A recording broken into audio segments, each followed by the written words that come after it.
के बैठ जाए, सीट लेकर के बैठ जाइए। सभी भाइयों बहनों को मेरा नमस्कार। मैं राजवर्धन आज स्वतंत्रता दिवस के मौके पर एक हास्य कविता पेश कर रहा हूँ।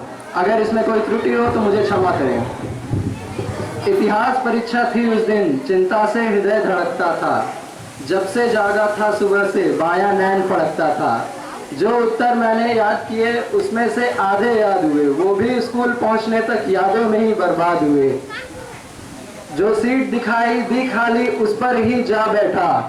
था एक निरीक्षक कमरे में, आया बोला रे रे यहाँ कहाँ तू बैठा है, उठ जा यह कुर्सी मेरी है। उचका मैं एक उचक्के सा, मुझमें और सीटों में मैच हुआ। चकरा टकरा कर मैं एक कुर्सी के द्वारा कैच हुआ। जब पर्चे पर मेरी नजर पड़ी तो सारा बदन पसीना था, फिर भी पर्चे से डरा नहीं, एक मेरा ही तो सीना था।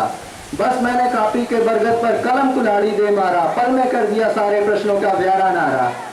अकबर का बेटा था बाबर जो वायुयान से आया था, उसने ही हिंद महासागर अमेरिका से मंगवाया था। होटल का मालिक था अशोक जो ताजमहल में रहता था। ओ अंग्रेजों भारत छोड़ो लाल किले से कहता था। झांसा दे जाती थी ऐसी थी झांसी की रानी, रोज अशोक के होटल में खाती थी बिरयानी। गौतम जो बुद्ध हुए चलकर वो गांधी जी के चेले थे। बचपन में दोनों नेहरू के संग आंख मिचोली खेले थे। ऐसे ही चुन चुन कर मैंने प्रश्नों के पापड़ बेल दिए, उत्तरों के ये ऊंचे पहाड़ टीचर की ओर ढकेल दिए। टीचर जी बेचारे इस ऊंचाई तक क्या चढ़ पाते, लाचार पुराने चश्मे से इतिहास नया क्या पढ़ पाते। उनकी समझ से बाहर मेरे इतिहासों का भूगोल हुआ, ऐसे में फिर क्या होना था, मेरा नंबर गोल हुआ।